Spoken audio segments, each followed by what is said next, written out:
ఓం శ్రీ గురుభ్యో నమః. ఓం శ్రీ మాత్రే నమః. ముందుగా మా ప్రేక్షకులందరికీ కూడా పరాభవ నామ సంవత్సర శుభాకాంక్షలు. మీరెప్పుడూ ఆనందంగా ఉండాలని కోరుకుంటూ, అలాగే మీ మనసులో ఉన్న ప్రతి కోరిక తీరాలని కోరుకుంటూ, నేను ఈ ద్వాదశ రాసుల వారి ఫలితాలను మొదలు పెడుతున్నాను. ముందుగా మనం మేషరాశి వారి ఫలితాలను చూద్దాం. మేషరాశి వారి ఫలితాలని చూసే ముందు ఒకసారి వీరికి ఆదాయం, వ్యయం, రాజపూజ్యం, అలాగే అవమానం ఏ విధంగా ఉన్నాయో కూడా పరిశీలిద్దాం. ఆదాయం 11 ఉంది, వ్యయం 5 ఉంది, రాజపూజ్యం 2, అవమానం 4. సరే, ఇందులో మనం గమనించాల్సిన విషయం ఏమిటి అనంటే, గురు మార్పుని ప్రధానంగా మనం ఎప్పుడైనా సరే రాశి ఫలితాలు చెప్పుకుంటున్నప్పుడు అనేక గ్రహాల మార్పులను పరిగణలోకి తీసుకుంటూ మనం రాశి ఫలితాలు చెప్పడం జరుగుతూ ఉంటుంది. సో ఇందులో మనం ఏం చేద్దాము అనంటే, శని మనకేమీ కూడా మారటం లేదు, ఆయన మనకి మీనరాశిలోనే సంచరిస్తున్నారు. రాహుకేతువులు కూడా డిసెంబర్ 5వ తారీఖు వరకు వాటికి కూడా ఎటువంటి మార్పు కనిపించటం లేదు. ఒక గురుగ్రహ మార్పు మాత్రం మనం గమనించాల్సి ఉంటుంది. కాబట్టి గురువు మనకి ఇక్కడ మేషరాశి వారికి చతుర్థ స్థానంలోకి రాబోతున్నారు. తృతీయంలో నుంచి చతుర్థంలోకి రాబోతున్నారు. ఇది మనకి జూన్ 2వ తారీఖు నుంచి కనపడుతుంది అనమాట. కాబట్టి జూన్ 2వ తారీఖు నుంచి మేషరాశి వారికి గురువు తృతీయంలో నుంచి చతుర్థంలోకి రావటము, అలాగే ఈయన ఈ చతుర్థ స్థానంలో అక్టోబర్ 30వ తారీఖు వరకు ఉంటారు.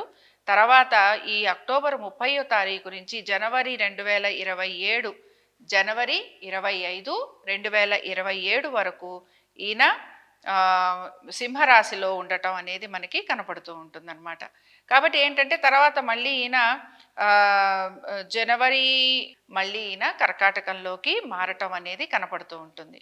కాబట్టి ఏంటంటే ఒకటి గురువు సంచారం ప్రధానంగా తీసుకుంటున్నాము. రెండోది ఏంటి అనంటే, ఈయన కర్కాటకంలోకి మారటం వలన, అంటే గురువు కర్కాటకంలోకి మారటం వలన కలిగే మార్పులు ఏమిటి అనే వాటిని మనం పరిశీలిద్దాం. సరే, ఇక్కడ గురువు కర్కాటకంలోకి రావటం అంటే ఉచ్చస్థితిలో ఉండటం అని చెప్పి చెప్పుకుంటూ ఉంటాం. తర్వాత భాగ్యాధిపతి కూడా అనుకుంటాం. కానీ ఇక్కడ ఈయన ద్వాదశాధిపతి కూడా అవుతున్నారు. కాబట్టి ఈ విషయాన్ని కూడా కొంచెం గమనించుకోవాలి. శనేశ్వరుడు మనకి ద్వాదశాల్లో ఉండటం మేషరాశి వారికి, అలాగే గురువు చతుర్థ భావంలోకి రావటం వలన ఇక్కడ బేసిక్గా మనం గమనించేది ఏమిటి అనంటే, బంధువుల వలన కొంచెము ఇబ్బందులు అనేవి కలుగుతూ ఉంటాయి. దీంతో పాటు అనేక విషయాలలో మీకు చింత అనేది ఉంటుందన్నమాట. అంటే ప్రతి విషయంలోనూ కూడా ఏదో ఒక రకమైన బాధ అనేది కలుగుతూ ఉంటుంది. దీంతో పాటు జంతువుల వలన ఇబ్బందులు కలుగుతూ ఉంటాయి. కాబట్టి ఈ విషయాన్ని గమనించాలి. అలాగే అక్టోబరు 31 నుండి జనవరి 25 వరకు గురువు వీరికి పంచమ స్థానంలోకి రాబోతున్నారు. అంటే గురువు సింహంలో ఉంటారు. దీనివల్ల ఏంటి అనంటే, పుత్ర వృద్ధి కలుగుతుంది. సంతానంకి మంచిగా, అంటే సంతానానికి సంబంధించి అభివృద్ధి అనేది కనపడుతుంది. మంచి మిత్రులు మనకి పరిచయం అయ్యే అవకాశం ఉంటుంది. దీంతో పాటు ప్రభువుల అనుకూలత, అంటే మన సీనియర్స్ అనుకుందాం, లేకపోతే మనం చేస్తున్న పని అనుకుందాం, లేదా మనం గనక రాజకీయ పరంగా గనక ఉంటే రాజకీయ పరంగా ఉన్న వారికి కూడా ప్రభువుల వలన అనుకూలత అనేది కనపడుతూ ఉంటుంది. సరే, ఇంకా మనం శని ద్వాదశంలో ఉంటారు గనక శని ద్వాదశంలో ఉన్నప్పుడు కలిగేది ఏమిటో చూద్దాము. అనవసరపు పనులు అనేవి ఎక్కువగా కలుగుతూ ఉంటాయి. దీంతో పాటు శత్రువుల వలన ఇబ్బందులు కలుగుతూ ఉంటాయి. శత్రువుల వలన నిందలు, అవమానాలు, అలాగే వారి వలన ఆస్తి నష్టం ఇలాంటివి ఎక్కువగా ఉంటాయన్నమాట. దీంతో పాటు మీ యొక్క భార్య పిల్లలకి అనారోగ్యం కూడా కలుగుతూ ఉంటుంది. కాబట్టి వీటికి సంబంధించి కొంచెం జాగ్రత్త అనేది వహించాలి. తర్వాత ఇక్కడ మనకి ప్రధానంగా ఇంకొక విషయం మనం గమనించేది ఏంటంటే, రాహుకేతువులు కూడా డిసెంబర్ 5వ తారీఖు వరకు ఏమీ మారటం లేదని చెప్పుకున్నాము. కాబట్టి డిసెంబర్ 5వ తారీఖు తర్వాత నుంచి రాహువు వీరికి దశమంలోకి మారటం అనేది కనపడుతుంది. దశమంలోకి వచ్చిన రాహువు మంచిగా లాభాన్ని ఇస్తూ ఉంటాడు, ఆర్థికంగా అనుకూలతనిస్తాడు. అయితే కేతువు వీరికి చతుర్థంలో ఉండటం వలన ఈయన కొంత మానసికంగాను, అలాగే ఈయన కుటుంబ సభ్యులతోటి, లేకపోతే సుఖశాంతుల విషయంలో, తల్లిగారి విషయంలో వీరికి కొంత చిన్న చిన్న ఇబ్బందుల్ని కూడా కలిగిస్తూ ఉంటాడు. కాబట్టి ప్రధానంగా వీటిని మనం పరిగణలోకి తీసుకుంటూ ఉంటాము. ఇంకా దీంతో పాటు ఓవరాల్గా వీరికి ఏ విధంగా ఉందో మనం పరిశీలిద్దాం. ఆర్థిక పరమైన విషయాల గురించి ఎక్కువగా మనం ఆలోచన చేస్తూ ఉంటాం గనక ధనం విషయాలలో సాధారణంగా వీళ్ళకి అంతగా స్థిరత్వం అనేది కనిపించటం లేదు. నేను ఇందాకే చెప్పినట్టు గురువు చతుర్థాల్లో ఉచ్చస్థితిలో ఉన్నంత మాత్రానే మనకేమీ అక్కడ పూర్తిగా లాభం అనేది కలగదు. కాబట్టి ఇక్కడ ఏంటంటే, గురువు ఇక్కడికి రావటం వలన కొంతవరకు ఆర్థికంగా అనుకూలత ఉన్న స్థిరత్వం ఉండటం లేదు అని చెప్పుకుంటున్నాం. అలాగే ఆర్థిక స్థిరత్వం కోసం మీరు ఎక్కువగా ప్రయత్నం చేస్తూ ఉంటారు అని కూడా చెప్పుకోవచ్చు. ఖర్చులు ఎక్కువగా ఉంటాయి. దీంతో పాటు మీ యొక్క గృహ అవసరాలు అనుకుందాం, పిల్లల చదువు సంధ్యలు అనుకుందాం, కుటుంబ బాధ్యతలు అనుకుందాం, వీటికి మీరు ఎక్కువగా ప్రాధాన్యత ఇవ్వటం అనేది కనపడుతూ ఉంటుంది. దీంతో పాటు మీరు అనేక పెట్టుబడుల వైపు ఆసక్తిని కూడా కనబరుస్తూ ఉంటారు. వాటికి సంబంధించి ఖర్చు పెట్టడం అనేది కూడా కనబడుతూ ఉంటుంది.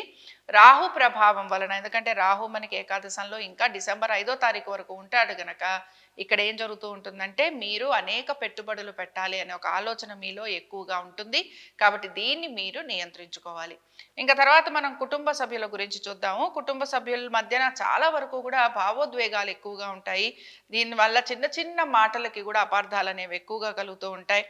ఇంకా ముఖ్యంగా శని ప్రభావం వలన మీరు అనేక విషయాలలో బాధ్యతాయుతంగా కూడా మీరు వ్యవహరించేందుకు అవకాశం అనేది కనపడుతుంది. పెద్దల ఆరోగ్యం గురించి జాగ్రత్త వహించాలి. పిల్లల విషయాలలో మీకు ఎప్పుడైతే గురువు సింహరాశిలోకి మారతారో, అంటే అక్టోబర్ 31 నుంచి జనవరి 25 వరకు, అప్పుడు మీకు సంతానానికి సంబంధించి మంచి శుభవార్తలు వినే అవకాశం కూడా మీకు కనపడుతూ ఉంటుంది.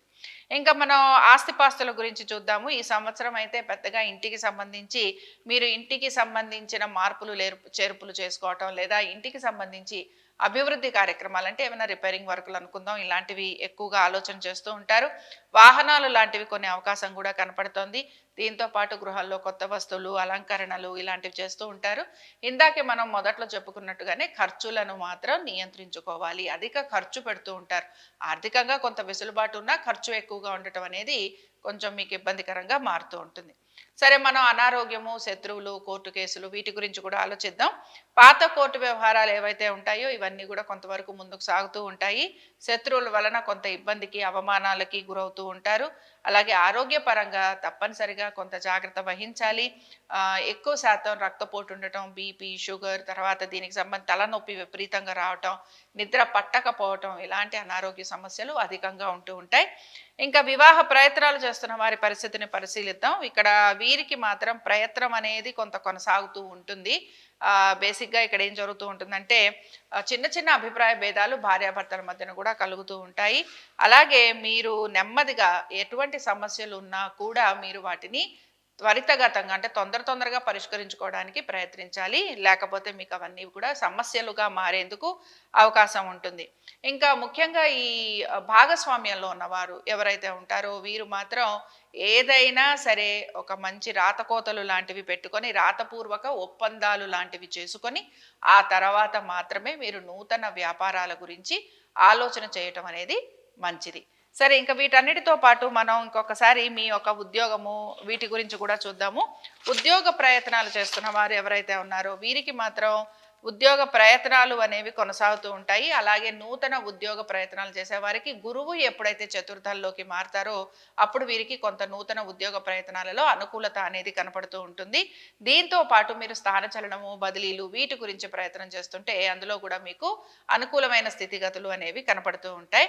అలాగే మీరు కనుక విదేశాలకు వెళ్ళాలనుకుంటున్నా, లేకపోతే వేరే ప్రాంతాలకు వెళ్ళాలనుకుంటున్నా కూడా ఇందులో మీకు అనుకూలంగా ఉంటుంది. కానీ ప్రమోషన్స్ కోసం ప్రయత్నం చేస్తున్న వారికి, లేకపోతే మీ కుటుంబ సభ్యులతోటి దూరంగా ఉంటూ మీరు గనక వారికి దగ్గరగా ఉండాలని ప్రయత్నం చేస్తుంటే అందులో మాత్రం మీకు కొంత ప్రతికూలత అనేది కనపడుతూ ఉంటుంది. అంటే కుటుంబ సభ్యులతోటి దూరంగా ఉండే అవకాశాలు ఎక్కువగా ఉంటాయి. సరే, ఇక్కడ ప్రధానంగా మనం ఏ గ్రహాలు మీ యొక్క రాశిని ప్రభావితం చేస్తున్నాయో చూద్దాం. ఇందులో మీరు గమనించాల్సింది ఏంటంటే శని అలాగే రాహువు, ఇవి రెండూ కూడా ఈ రాశి వారికి ఈ సంవత్సరంలో ప్రధాన పాత్రను పోషిస్తున్నారు. కాబట్టి మీరు గతంలో కొన్ని నిర్ణయాలు ఏవైతే తీసుకున్నారో, మీరు తీసుకున్న నిర్ణయాల ఫలితాలు అనేవి ఇప్పుడు మీకు రావచ్చు. ఇవి పాజిటివ్ ఉండొచ్చు, నెగిటివ్ ఉండొచ్చు. కాబట్టి ఈ రెండింటినీ మీరు తీసుకోవాల్సిన పరిస్థితి మీకు కనపడుతూ ఉంటుంది. అలాగే మీరు సహనంతో గనక ఉంటే చక్కగా మీకు మార్పులు కూడా కనపడుతూ ఉంటాయి.